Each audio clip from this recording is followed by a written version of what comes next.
I got the dreaded return to office email.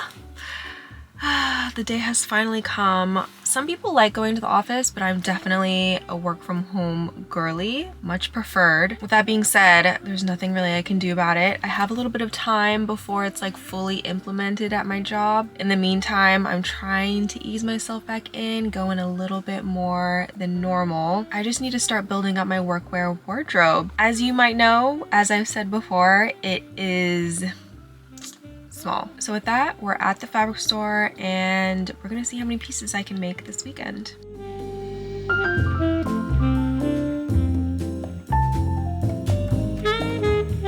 I'm getting a little bit of a later start than I was hoping because it is 5 o'clock Saturday. I went to the fabric store this morning and I was hoping to get a couple of cute clips, doing some fabric shopping. I had in mind what I was looking for, but I instantly got overwhelmed in there. The search was not going my way to begin with, so I was dialed in, not focusing on filming at all. But we did come out with some good fabrics that I have high hopes for. So the first one is this silk print, and we're just gonna make a simple elastic waistband slip skirt with it. And then I got linen fabric that we're gonna make a button-down skirt for. And then third, we got this striped shirting fabric that we're gonna do another button-down dress. Button-down dresses are my favorite for the office. They're the easiest things to throw on and they look cute. Probably should have done this first thing when I got home, but I need to throw the fabric in the wash, at least the fabric that I can.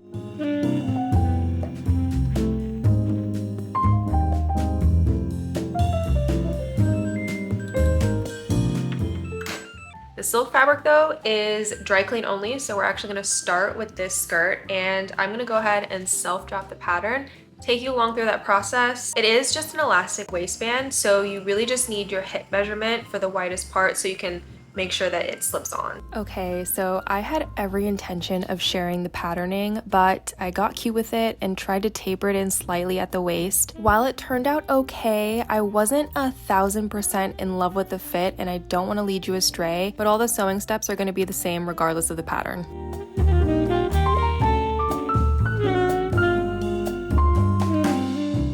To be completely honest, I have no idea what the best way is to go about cutting silky fabrics. I've seen people actually physically fold the fabric, and then I've seen others just flip the pattern piece over and kind of trace around, cut it out that way. I've also seen people pin the pattern to the fabric to help keep it in place. Silky fabrics shift around a lot. I don't know if I can do that confidently without moving the fabric around too much. So I just put a whole bunch of pattern weights down and I'm hoping that'll do the trick. I also just realized I didn't add hem allowance. Good thing I aired the length on the long side and I plan on doing a narrow hem so it's not gonna take up too much fabric.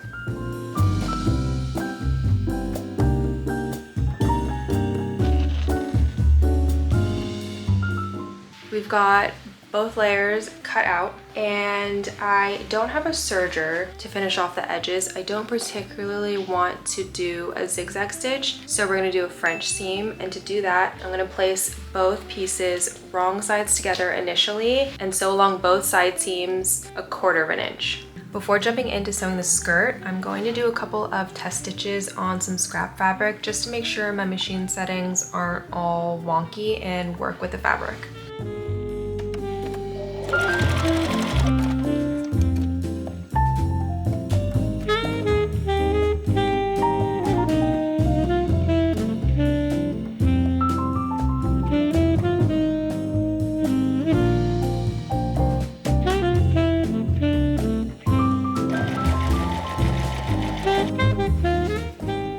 Got both side seams sewed, and to be honest, I could probably have used a smaller needle. I was just impatient and didn't want to have to go get one before I could finish this project. It ended up fine. But like I said, it did my first pass through the side seams and we're doing a French seam. So now I'm just gonna trim off the excess seam allowance.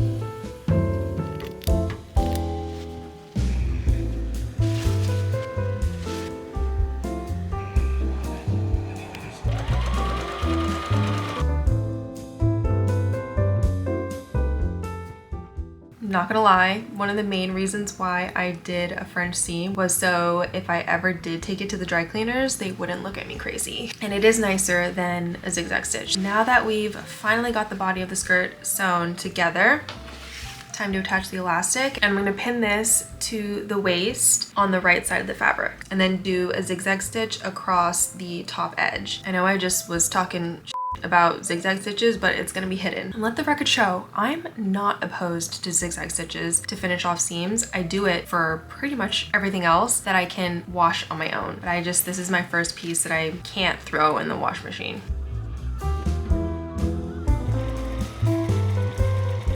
Elastic is all sewn.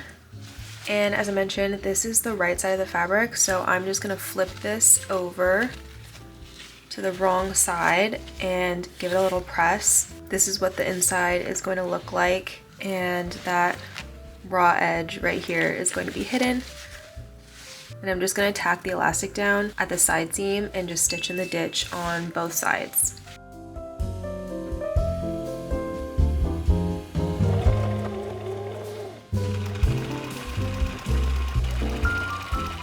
All right, shall I share the good news or the bad news first? I feel like more often than not, people opt for the bad news first so they can end on a high note. So I may or may not have messed up or broken my machine. Very unfortunate. It's still functioning. Whether or not I should be using it is another question. When I was finishing up the hem of the skirt, my fabric jammed and the needle nicked something under the machine. So now when I'm sewing, there's a clicking noise. So unfortunate. I'm such a bad example, but I plan on finishing up my day of sewing tomorrow. Which brings me to the good news is that I was able to finish up the hem on the skirt, and now it is all done in all its glory. Here it is. I'll try it on tomorrow. It is very late. Took a lot longer than I was anticipating, and I think a lot of it was the hem. It was uneven, and so I had to put it on my dress form and hand measure the length from the floor to the bottom of the skirt all the way around, and that just, I don't know if there's an easier way to do it than what I was doing, but it took me forever. Hopefully the project tomorrow will go a little bit more smoothly because I will be using patterns. With that being said, I'm gonna go ahead and take this win one project down. I'm gonna call it a night.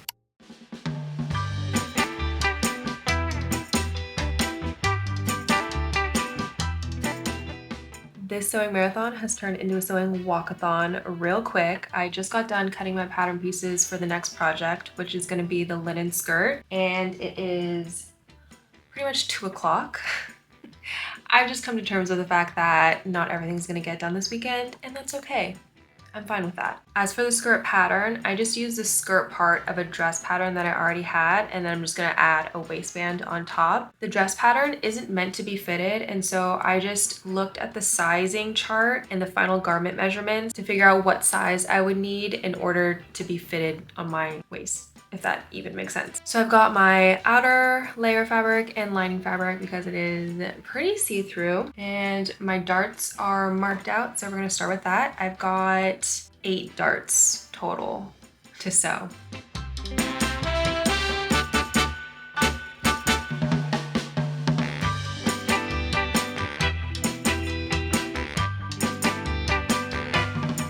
I sewed the dart on the wrong side of one of the lining pieces. So now I've got a seam rip and redo it.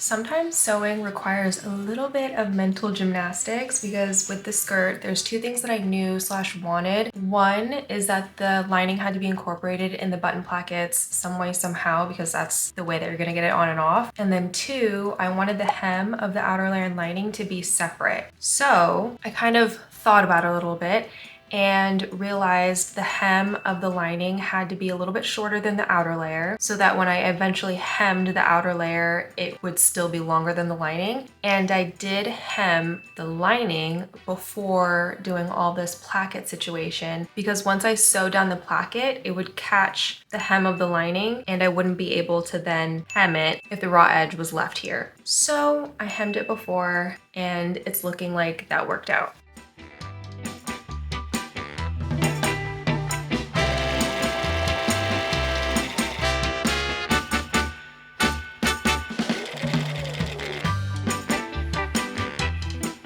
My whole plan of getting these 3 projects done in a weekend went out the window. I do still want to do the dress in this video, so we're just gonna work on that as I can throughout the week. I didn't even finish the skirt. I still have to do the buttonholes and sew the buttons on. Made some decent progress. I just got sidetracked through the day. I don't think I'm gonna push myself to finish up the buttons tonight. It'll be tomorrow's problem.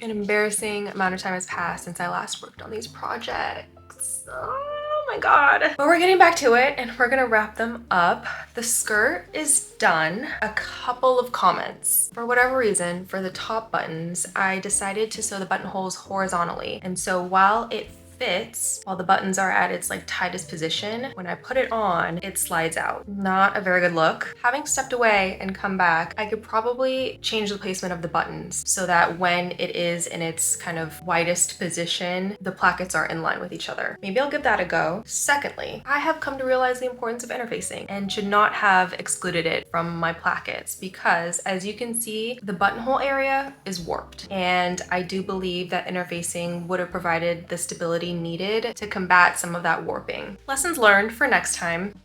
Alternatively, could have easily have done faux buttons and an invisible zipper, which I had contemplated after the fact as well. Anyway, moving on to the dress, I may or may not have done some sewing without you. So sorry. Not too much, at least not, well,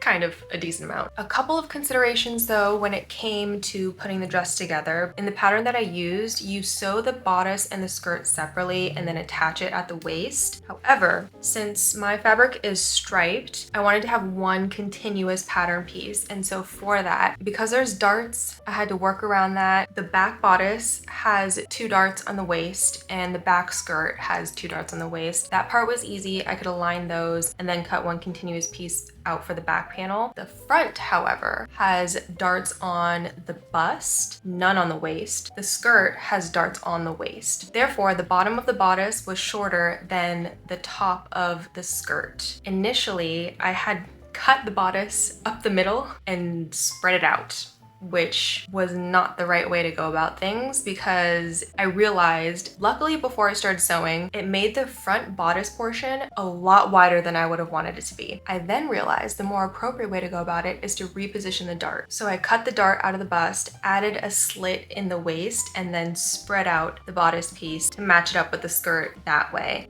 Good to go. When it was time to start sewing, first of all, added interfacing to the button placket. Second of all, this was my first time sewing these like dual-ended darts. I don't know if there's a technical term for that, but in order to sew those, I just pinned the dart as I would have normally and then did 2 seams, each starting from the widest section of the dart sewing down to one point and then a second seam sewing down to the opposite point. With the body of the dress sewn, at this point, we just have to attach the collar stand, sleeves, and then hem.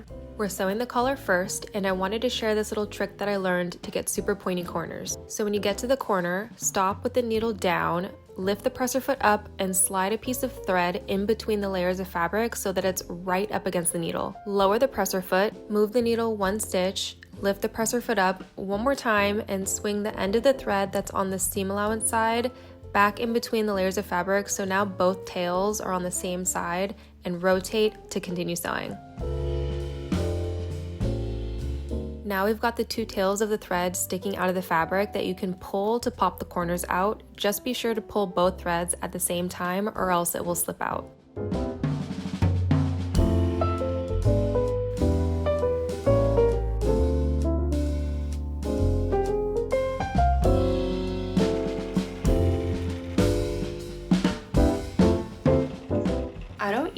pattern fabric a whole lot, so I'm having to look up what a striped shirt dress looks like to get some ideas as to what direction the stripes are supposed to go for particular pattern pieces. For example, I've yet to cut out the sleeves, so I'm trying to figure out aesthetically what directions the stripes need to go. And this is a dress that we have found to go off of. If you can hear some grunting in the background, it is my dog as he's carrying a big stick in his mouth trying to find a place to hide it. I guess my fabric is as good a spot as any, huh? All right, let's get these sleeves cut out and attach to the dress. Ooh. That sounds like I was cutting my ruler. Can we take a moment to appreciate the pattern matching on the shoulder seam?